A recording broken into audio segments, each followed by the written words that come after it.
Mayong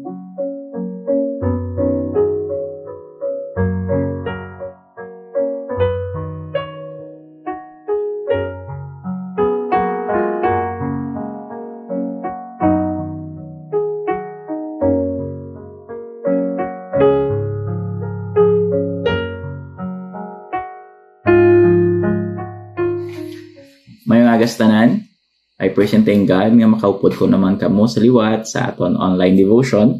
Kag sa aton pagsugod, pangabay kong tanan sa pag-open sa inyong mga Bible in the book of Philippi or Philippians.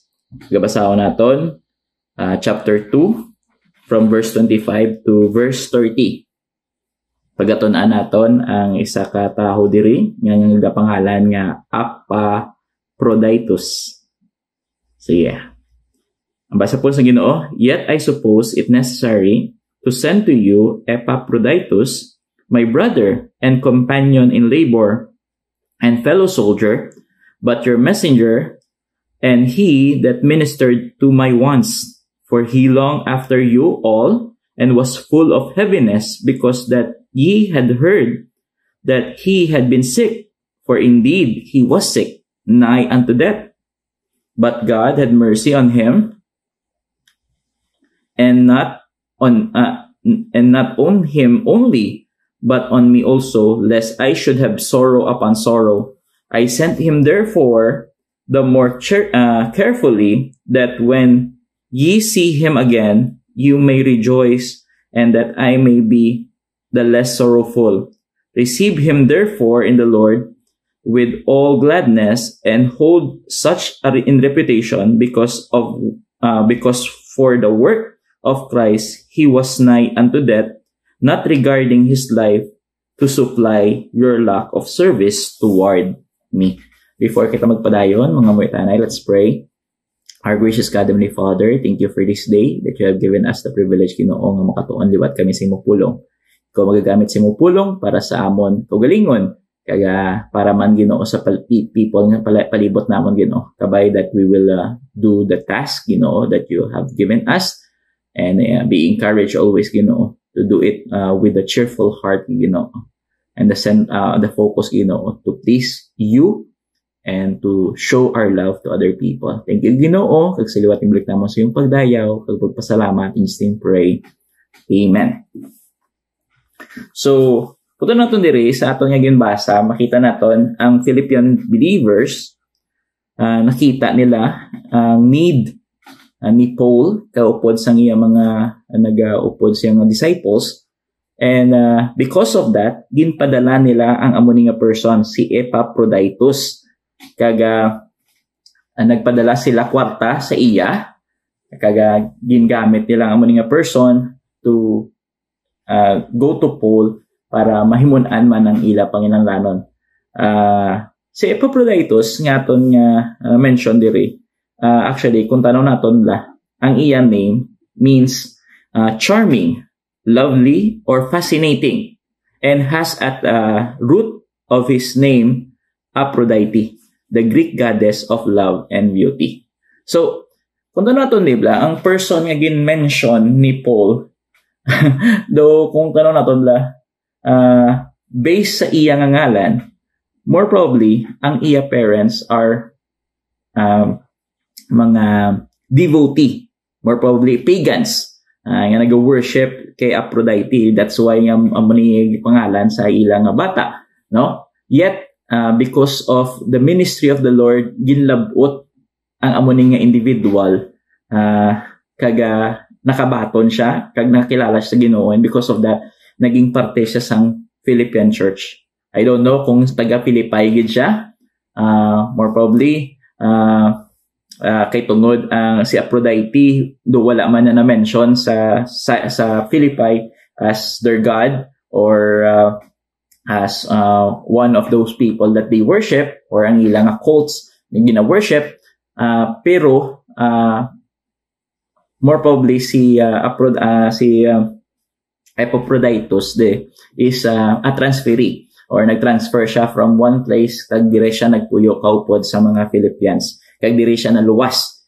So, makita naton diri ang situation nga natabo sa ila is that sang nabalaan sang Philippian church that Paul is in need of support. Ginpatawag nila si Epaphroditus kaga ginpadala nila diri siya pakadto kay Paul. Kaga dira naton makita ang love sa amon nga church kay Paul, no, nga bisan pa sa ilaman kakulangan, sa ilaman nga hindi man sila manggaranon nga church, yet makita naton ng ila desire gid sa pagbulig sa buluhaton sa ang Ginoo kaga sa ilaman kay isig kauton. And that's the reason nga makita ginaton nga ang service ni Epaphroditus will become a blessing kay Paul. Kaga amo man maging blessing man sa aton subong kay tungod may lesson kita nga ma-learn sa ginhimo ni Epaphroditus, no? Kaga makita man naton kag hopefully sa ato pagtuon sini makita naton kung ano gid bala ang matuod nga ministry or service sa aton nga Ginoo kag sa aton mga kauton. So I want to share to you 3 things, no, nga very important nga mabalaan naton before we place ourselves kaga balaton i-give up kung tanan para sa buluhaton sa Ginoo, no? First is dapat makita naton that ministry is risky, no? Balgani bala sa aton nga ginbasa, no? Manya, because for the work of Christ he was nigh unto death, not regarding his life. I call it risky. It's because it doesn't always give us a favorable outcome. A ministry doesn't always provide a favorable outcome, no? I want you to know this, na pag nag-alagad kita sa Ginoo, hindi necessarily nga maging okay ang tanan, no? Hindi necessarily nga kay tungod ginhatag ko ang akon nga tion sa Ginoo, ang akon kaugalingon sa Ginoo, then wala na ko palibugan, no? Wala na ko problemahon, himun-an sang Ginoong tanan, no? Do gin ubra mo nga employer ang Ginoo. Siya ang gabayad sang imo panginahanglanon, tapos ikaw ya galagad ka lang, no? But the thing is, hindi necessarily gakatabo ina. Actually, madamo sa mga Kristohanon from the past until today, maka-prove gina na not all the time nga ang tanan nga gusto mo naton mabaton naton, no? Hindi tanan nga handom naton ma-receive naton or ma-gather naton sa aton kabuhi. Actually, madamo gani nga isa palibog, no? Or may mga certain things gapon sa life nila nga naghatag sila sa kasubo, no? Kaya mo man makita naton kay Epaphroditus, no, nga biskan pa sa iyang pag-alagad sa Ginoo, an opportunity tanda naton, I don't think naging pressure siya sa paghimo sini nga dapat ikaw gito magkadto to, no? I do believe that it is voluntary sa iya tigipusoon kag handom gid siya, no? Whether ginhambalan man siya or siya man mismo nag-volunteer sini, I do believe in his heart he just want to be of help, no, kay Paul. Kag amo ni makita naton, he risked everything. Ginkalipatan niya ang iyang kung ano man ang miyara siya sa iya panimalay. Kung ano man ang mga things sa kinahanglan niya himuon, sang nabatian niya ang panginahanglanon, ang need, ginrisgo niya ang tanan, no? Amo na gani, he almost died, no? He almost died. Just tanong duman na bala, kung napatay siya, more probably ang tanan niya manggad niya, I don't know kung ano tabo dira or tanan man nga miara siya nabilin sa iya, madula ni tanan. Maging useless si tanan kay wala na siya, di ba? Pero willing niya i-give up ni tanan kay gusto niya mag-alagad sa Ginoo. Gusto niya magbulig sa iya isig kauton, no? So amo na bala, no? Amo na bala dapat naton matandaan with regards sa ministry. Not all the time all will become well. All is well. Again, I'm not talking about the spiritual things, no? I'm just talking about the earthly things, no? Hindi tanan nga butang nga ginahatag nato sa Ginoo. Kunyari magadto kita sa simbahan, naghatag offering. atag ka offering, tapos ga-expect ka nga mabalik na sa imo. Or ga-expect ka nga mamanggaranon ka kay tungod ikaw yung pinaka-generous sa pag-alagad or ikaw ang generous sa paghatag, no? Hindi na always matabo. No? Yes, God will provide for our needs. No? He will never leave us nor forsake us, but we could never be sure of a easy life, or you could never be sure of a good life, no? Kay tungod nagalagad kita sa Ginoo. I do believe madamo sa aton mga pastors maka-prove kina, no? There are difficulties, there are trials, there are challenges. It is very risky to accept the call of the Lord, but this is what you love. That's the reason nga si Epaphroditus, he followed the Lord. Ginbaton niya ang maling responsibility because gusto niya mag-alagad. Gusto niya mag-serve. Hindi niya gina-count ang cost. Hindi niya ginaisip, kasi perdi ko di. Kung himuon ko ni, ano matabo sa ako? May ara ni ayan waiver or may ara na ayan insurance. Hindi, wala sang insurance, no? Sometimes, may mga risk factor gid nga kinahanglan nato na tubangon na nagalagad kita. Sometimes ang problema, nag-invest ka a lot of time to a certain people, pero hindi necessarily ang amo niya person magabaton, amo niya person magasunod sa Ginoo. Sometimes ma-disappoint ka lang. But it is all worth it. Why? Because you didn't do that, no, for yourself, for the byproduct, the produce, but you did that because you love the Lord and you love that individual. So ministry is risky. You have to give up a lot in exchange for your love and your showing or ministering to other people. No? May nagabala sa akong ganit. Ministry is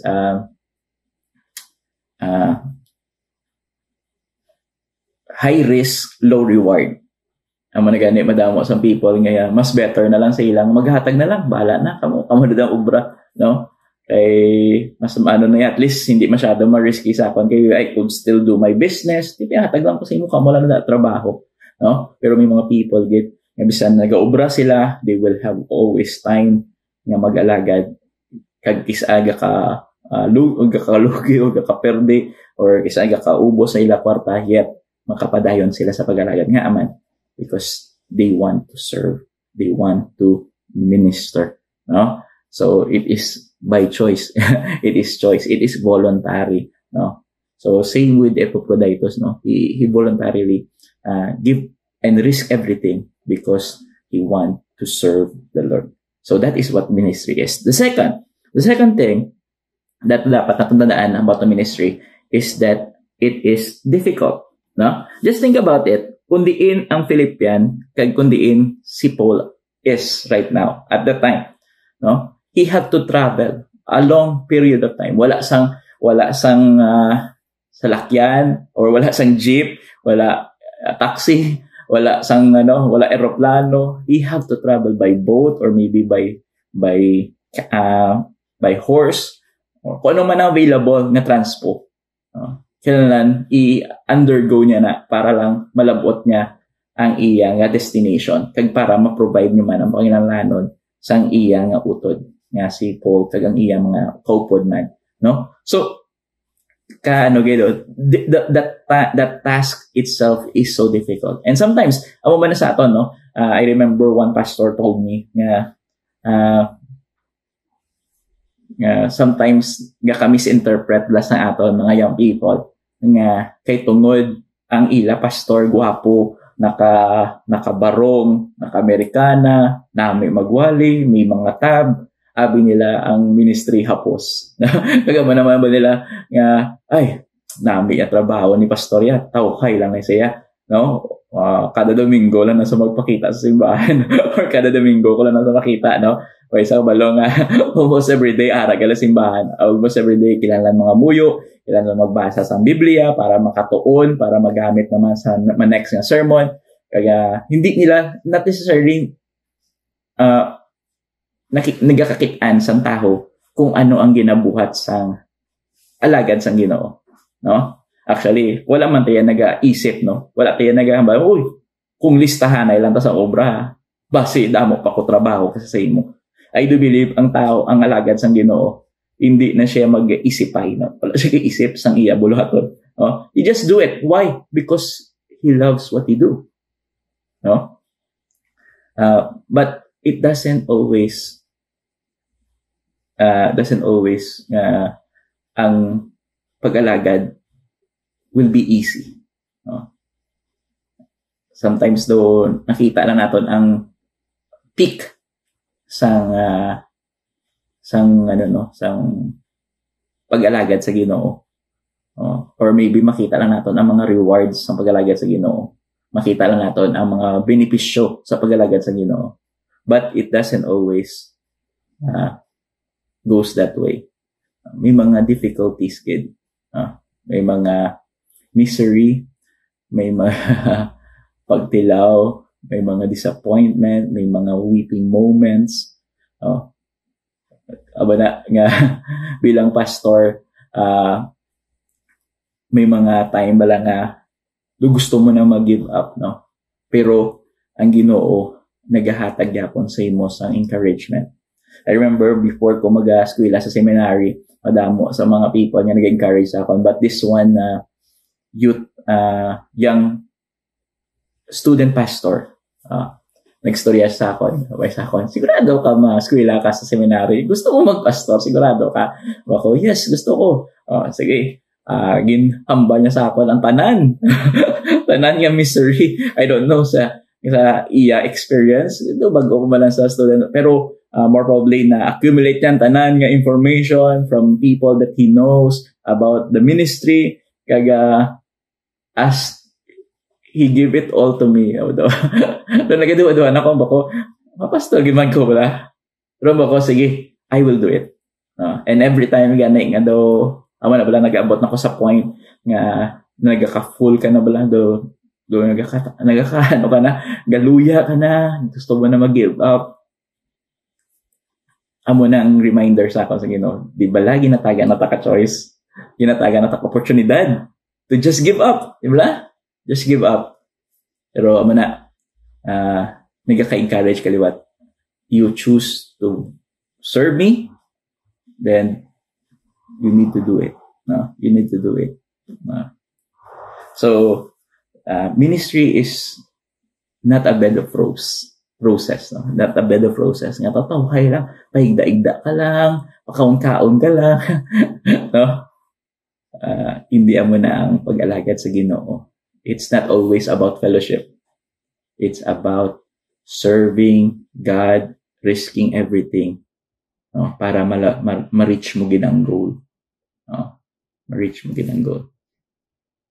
Plus, tanda natin, may kaaway kita that will make it difficult. No? Kaya naman ang damo sa mga buluhaton nga nami isang sugod. No? Nami isang sugod ka do sadya, kalipay, pero along the way may mga pagtilaw gid. No? May mga hurdles gid nga nag-abot sa aton. No? Pero hindi kita dapat mag-give up. No? Because this is something ginpili naton, kag gin-desire naton. Kag this is something that we could worship the Lord with. So, the third thing na makita natin, kag ma-learn natin from this, is that Epaphroditus, look at the ministry and look at it as a form of his service. No? Service. Ministry and service, kung tanong natin balado, isa lang na siya nga word. No? Pag inabal natin galing mag-ministry, daw ma-identify ginaton siya as spiritual. Kung tanong natin bala, in Matthew chapter 22, verse 36 to 40, naman niya, may gipamangkot kay Jesus, no? Master, which is the great commandment in the law? Jesus said unto him, Thou shalt love the Lord thy God with all thy heart, and with all thy soul, and with all thy mind. This is the first and great commandment. And the second is like unto it, Thou shalt love thy neighbor as thyself. On these two commandments hang all the laws, or law, and the prophet. So, the ministry is the product of this desire to follow this law. Di ba? Tama niya, love the Lord, tapos love other people. So, this ministry is the byproduct of it.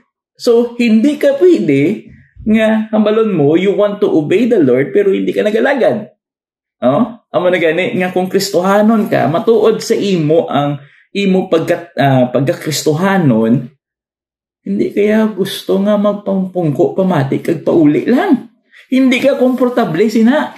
Gandom bagid, paano ko makalagad sa Ginoo? Mapalapit ka sa imo, pastor.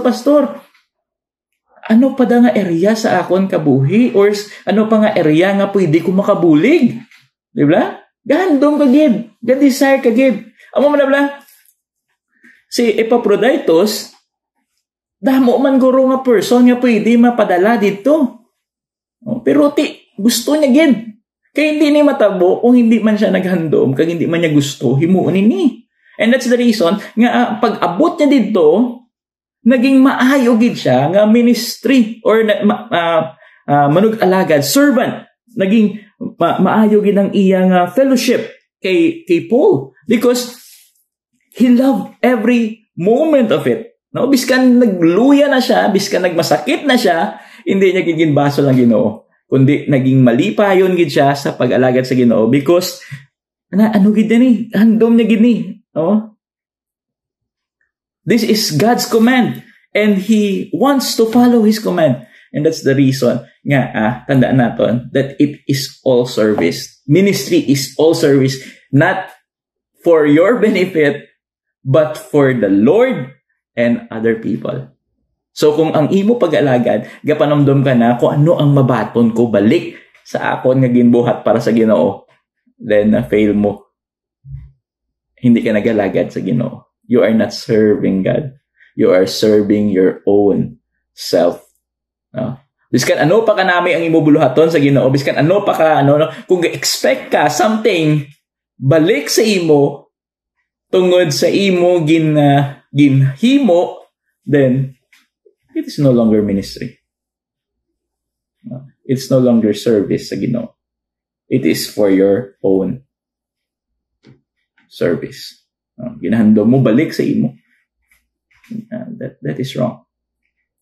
So kutod sa Ginoo, makita naton na si Epaphroditus, makita naton ang iya handom gid nga mag-alagad sa Ginoo. He loved the Lord so much that he is risking it all. Nga biskan pa sa difficulties, sa trials along the way, just going there is a risk.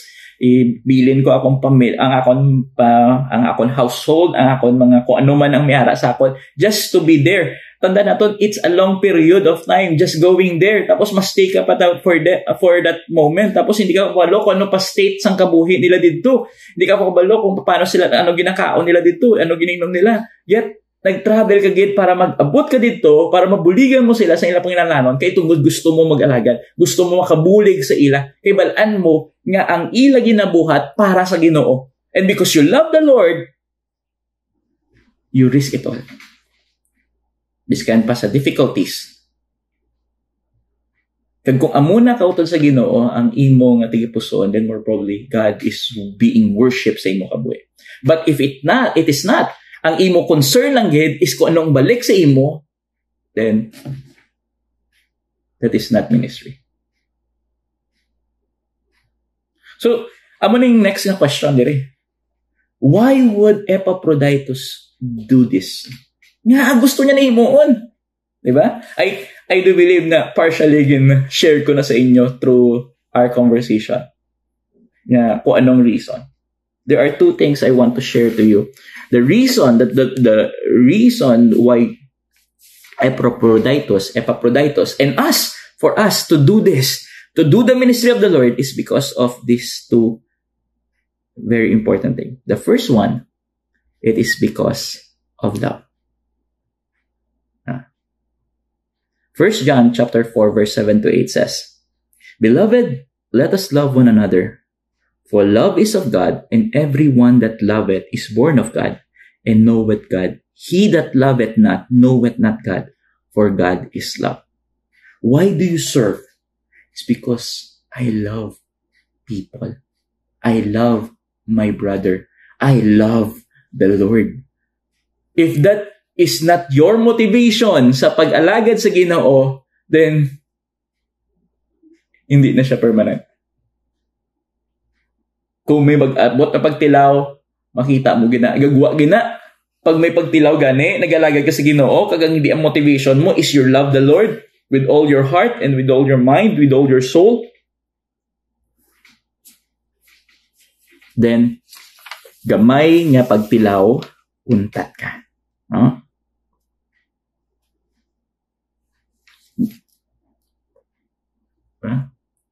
Actually, I could even say nga, gahulat ka na lang gid sa pagtilaw. Gahulat ka na lang gid sa pagtilaw. Ay gusto mo na gid maguntat. Pero sa Ginoo, kung ikaw matuod sa imo kaluwasan, it is unlikely gid na hindi ka gusto mag-alagad sa Ginoo. And second, not only because it is who you are, because you are a person or a child of the one who creates love and is love. The second thing is because of His reward. In 1 Corinthians chapter 15, verse 58 says, Therefore, my beloved brethren, be ye steadfast, unmovable, always abounding in the work of the Lord, for as much as you know that your labor is not in vain in the Lord. Whatever you do for the Lord, He will give us reward. No? Kaya ang reward niya, hindi pipitsugin. No? Hindi mga bagong cellphone, bagong mga balay, or whatever. It is lasting, everlasting. Ang mga reward nga prepare sa atin sa Ginoo, as I'm excited ako. Excited ko na ba ito nun? Kaya tungod balaan ko gid nga hindi ko ni siya ma-express sa isa ka mga words, no? Mga promises, mga blessing nga gina-prepare sang Ginoo sa aton, di ba? Pero sabi ko kunyari, ikaw bla bata, tapos manog Christmas na or sorry manog Christmas, no? Manog Christmas. Tapos nakita mo ang mga gifts nga natipon para sa imo. Di ba? Do ginando mo, bow. Lapit na gid ang Christmas. Mga everyday ginaisip mo. Kaya man, kay gusto mo na buksan ang mga regalo mo. Di ba? Di mo man na. Amo na gani. Makambal gid si Paul that ba niya, for me to live is Christ and to die is gain nga man. Because the moment nga ako pagkatawgon sa Ginoo, then amo ni nga moment nga pagabuksan ko ang akon mga regalo. But sa Ginoo,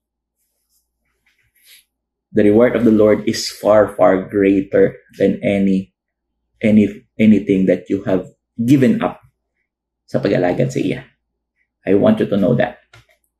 Biskan ano pa ka difficult ang task, biskan ano pa ka risky, just invest to the Lord, invest to your loved ones, invest to the people that you pray for, invest to those people, invest to the work of the Lord.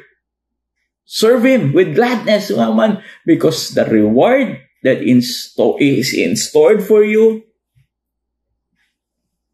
hindi mafatom sa mind lang natin subong. May kanibis kan si John niya, nakita niya na gito daw, hindi niya masyado mag-grasp itong ka-amazing gid. No? So again, there are three things we need to know from this passage natin yung basa subong about ministry. First, ministry is risky. Ministry is difficult, and ministry is about service. Not for yours, but not for your own, but always for other people and for the Lord. No? And why do we do it? It's because of who we are, because of love, because we are of Christ, then of course we are should be likened to Christ, who is love, no? And second, because of his promised reward. This reward might come in this world, but mostly it will come in the next life. So kung ari ka di subong ko sa Ginoo, nga gusto mo man ma-attain ang amo ni mga pakamayos ang Ginoo, pero wala ka pa kakilala sa iya, then you need to accept him as your personal savior. And sa mga kautod naman naton nga nagalagad sa Ginoo, I want to remind you, kung matuod ang aton kaluwasan, kung gahandom kita or gapati kita, then dapat magalagad kita sa iya, because this is who we are. This is who we are. Amaya na sa balikitan daw ng pray na 1 John. Beloved, let us love one another, for love is of God, and everyone that loveth is born of God, and knoweth God. And he that loveth not knoweth not God, for God is love. So kung tuodin mo kaluwasan, it's unlikely gid nga hindi ka magalagad. So kabay nga ang pulong sa Ginoo mag-remind sa aton nga mag-serve kita sa Ginoo. Mag-serve kita sa aton isig kautod. Pero mas Epaphroditus, padayon kita. Kag hindi naton pagpanumdumon kung anong balik sini kay tungod ang balik sini might be here, pero mostly in heaven. So whether it's tangible or intangible, it is for you. Ihatag na sa Ginoo sa iyo. Let's pray. Gracious God, Heavenly Father, thank you for your reminder that ministry is never about us, it's about you. And it is not always a bed of roses, but